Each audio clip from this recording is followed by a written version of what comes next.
उन्होंने कहा कि जो जिस भाषा में समझेगा उसको उसी भाषा में समझाएंगे। ऐसे असामाजिक तत्वों को समझाइए और उन्हें बताइए। ऐसे असामाजिक तत्वों की आप वीडियो बनाइए, उनको वायरल कीजिए, उनकी शिकायत दर्ज कीजिए और उसके बाद में उनका जो कुछ करना है हम करेंगे। बाबा ने कहा कानून नहीं है, बनाएंगे कानून। या कोई सार्वजनिक संपत्ति किसी व्यक्ति की नहीं, समाज की संपत्ति, जो सरकारी संपत्ति को नुकसान पहुंचाता है, बाकी उसके पोस्टर और उसकी वसूली का काम हम अपने आप करवा देंगे। दर्शकों नमस्कार, जय हिंद। डीएनपी इंडिया देख रहे हैं आप, साथ हूं मैं आपके राहुल चौधरी। दर्शकों बात करेंगे उत्तर प्रदेश के मुख्यमंत्री योगी आदित्यनाथ की। योगी आदित्यनाथ ने एक बार फिर दंगाइयों और माफियाओं को कड़ा संदेश दिया है। उन्होंने साफ तौर पर यह कह दिया है कि ये दंगाई और जो पब्लिक प्रॉपर्टी को नुकसान पहुंचाने वाले लोग हैं ये सुधर जाएं, नहीं तो उनके साथ में ऐसा हश्र होगा जो उन्होंने दुनिया में कभी सोचा भी नहीं होगा।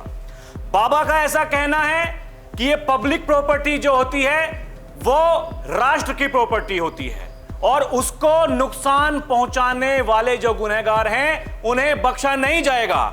और साफ तौर पर जो योगी आदित्यनाथ हैं उत्तर प्रदेश के मुख्यमंत्री, उन्होंने कह दिया है, जो आम जनता है उसको संदेश दिया है कि ऐसे असामाजिक तत्वों को समझाइए और उन्हें बताइए और अगर वो आपकी बात नहीं मानते हैं तो फिर मोबाइल का जमाना है, सभी के पास में मोबाइल है, उनकी वीडियो बनाइए और उनकी शिकायत दर्ज कीजिए। उनके साथ में जो कुछ करना है हम कर लेंगे और उनका हश्र वही होगा जो उत्तर प्रदेश में 2017 के बाद में दंगाइयों अपराधियों का होता आया है। सुनिए एक बार बाबा ने क्या कहा। समाज के प्रति अपनी जिम्मेदारियों का भाव भी होना चाहिए और राष्ट्र के प्रति भी अपनी जवाबदेही का भाव हम सबके मन में होना चाहिए। राष्ट्रीय संपत्ति को नुकसान नहीं पहुंचाना चाहिए। ये मान के चलिए वह राजकीय संपत्ति या कोई सार्वजनिक संपत्ति किसी व्यक्ति की नहीं, समाज की संपत्ति है, समाज के कंट्रीब्यूशन से बनी हुई है, उसका नुकसान नहीं होना चाहिए। कोई नुकसान करता है तो उसको टोकिए, अगर कमजोर पड़ रहे हैं तो उसकी कंप्लेंट करिए कि फलाने व्यक्ति ने, उसका आज तो आपके पास मोबाइल फोन आ चुका है, और वायरल करिए उस व्यक्ति की जो सरकारी संपत्ति को नुकसान पहुंचाता है, बाकी उसके पोस्टर और उसकी वसूली का काम हम अपने आप करवा देंगे। क्योंकि संपत्ति बनाने में और उसको आगे बढ़ाने में मेहनत करनी पड़ती है। जब केंद्र और राज्य सरकार मिलकर के प्रयास करती है तब ये चीजें आगे बढ़ती हैं, अन्यथा उजाड़ने में समय नहीं लगता। और ये सार्वजनिक संपत्ति राष्ट्र की संपत्ति है, हम सबकी सामूहिक जवाबदेही का हिस्सा है, उस पर हमें ध्यान देना होगा। तो बाबा का साफ तौर पर यह कहना है कि संपत्ति बनाने में मेहनत लगती है और ये जो सार्वजनिक संपत्ति है ये राष्ट्र की संपत्ति है।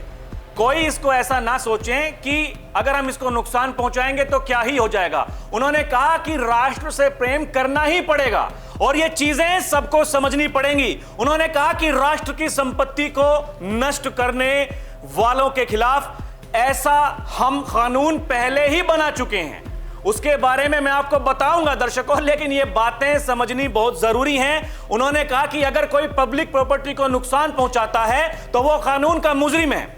इसके अलावा उन्होंने फिर से यह दोहराया कि उनके पोस्टर्स चौराहों पर लगाए जाएंगे और उनके खिलाफ ऐसी कार्रवाई की जाएगी कि उन्होंने जिंदगी में कभी सोचा भी नहीं होगा। यही जो तमाम मीडिया रिपोर्ट्स छाप रही हैं दर्शकों, वो साफ तौर पर यह कह रहे हैं कि अपने मोबाइल से उसको वायरल आप कर सकते हैं। अगर कोई ऐसी घटना में आपको दिखाई दे रहा है कि कोई इस तरह की कोई कार्रवाई कर रहा है, ऐसे असामाजिक तत्वों की आप वीडियो बनाइए, उनको वायरल कीजिए, उनकी शिकायत दर्ज कीजिए और उसके बाद में उनका जो कुछ करना है हम करेंगे। अब दर्शकों आप ये सोच रहे होंगे कि क्या ऐसा संभव है?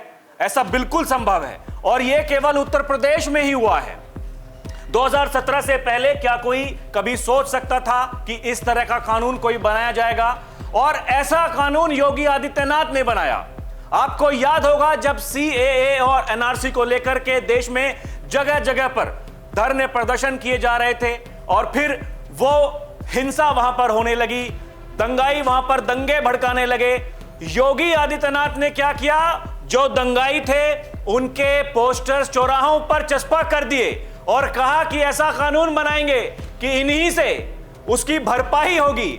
यह अपने आप में जानना बड़ा महत्वपूर्ण है दर्शकों। यह मामला जो कुछ हुआ था, फिर वो मामला हाई कोर्ट में गया, फिर सुप्रीम कोर्ट में गया। सुप्रीम कोर्ट ने पूछा कि आपके पास में ऐसा कौन सा कानून है कि आप दंगाइयों के पोस्टर्स आप चौराहों पर लगा देंगे। तो यह मामला था दर्शकों कि सीएए के खिलाफ प्रदर्शन के दौरान हुई हिंसा मामले में आरोपियों पर कार्रवाई की गई थी। उनके खिलाफ लखनऊ के अलग अलग चौराहों पर 100 वसूली पोस्टर्स लगाए गए थे। इन पोस्टरों को इलाहाबाद हाई कोर्ट ने हटाने का आदेश दिया था, जिसके खिलाफ योगी सरकार सुप्रीम कोर्ट पहुंच गई थी और सुप्रीम कोर्ट ने हाई कोर्ट के आदेश पर रोक लगाने से इंकार कर दिया था और यह सवाल पूछा था किस कानून के तहत आरोपियों के होर्डिंग्स लगाए गए, क्या ऐसा कोई कानून है? बाबा ने कहा कानून नहीं है, बनाएंगे कानून। योगी सरकार ने क्या किया कि पोस्टर विवाद के बीच दंगाइयों से वसूली को नया कानून बनाने के लिए योगी सरकार लेकर के आई recovery public and private property अध्यादेश। सरकार अध्यादेश लेकर के आई और फिर जब बाद में विधानसभा का सत्र बुलाया गया तो फिर वो बिल वहां पर पेश किया गया और वो कानून बन गया। तो वही मैं कह रहा हूं दर्शकों कि जिसकी कोई संभावनाएं नहीं होती हैं वो करके दिखाते हैं योगी आदित्यनाथ। ये योगी आदित्यनाथ की ताकत है, ये उत्तर प्रदेश की ताकत बनी है 2017 के बाद में। और देखिए बुलडोजर की बड़ी बातें की जाती हैं दर्शकों कि बुलडोजर कोई कहता है कि एक न्याय का प्रतीक है, कोई कहता है कि नहीं ऐसा नहीं होना चाहिए। मैं वही कह रहा हूं कि बाबा का जो काम करने का तरीका है, सबसे पहले बुलडोजर न्याय की बात भी बाबा ने ही की। एक इंटरव्यू के दौरान उनसे पूछा गया कि आपके ऊपर, आपकी सरकार के ऊपर बड़े आरोप लगते हैं। उन्होंने कहा कि जो जिस भाषा में समझेगा उसको उसी भाषा में समझाएंगे। और इस मामले को लेकर भी देखिए मामला हाई कोर्ट में जाता है, फिर सुप्रीम कोर्ट में जाता है। जब सुप्रीम कोर्ट में यह मामला पहुंचा तो कोर्ट ने कहा कि कोई भी आरोपी अगर दोषी भी साबित होता है तो उसके घर पर बुलडोजर चलाना किसी भी तरह से जायज नहीं है। कोर्ट के आदेश के बाद यूपी सरकार ने जवाब दाखिल किया। अब सुनिएगा दर्शकों, योगी सरकार के हलफनामे को देख सुप्रीम कोर्ट ने उसकी काफी तारीफ की। सुप्रीम कोर्ट ने योगी सरकार की कार्रवाई को सराहा और यह कहा कि जो कुछ भी उत्तर प्रदेश की सरकार ने किया वो कानून के दायरे में रहकर ही किया। उनको पहले नोटिस दिया गया, चाहे वो 7 दिन का हो, वो 10 दिन का हो, वो 14 दिन का हो, वो कितने भी दिनों का क्यों ना हो, और कहा कि भाई साहब आप इस प्रॉपर्टी को खाली कर दीजिए या फिर इसको बुलडोज कर दीजिए। लेकिन जब उन्होंने नहीं किया तो बाबा का बुलडोजर गरजा और वो जो अवैध संपत्तियां थीं उन्हें बुलडोज कर दिया गया। और यह भी अपने आप में बड़ी बात है दर्शकों कि एक भी अपराधी कोई नहीं गया। ये जो शिकायतें दर्ज होती हैं ह्यूमन राइट्स वाले और इस तरह के जो तरह तरह के एनजीओस चलाते हैं, ये वो लोग होते हैं।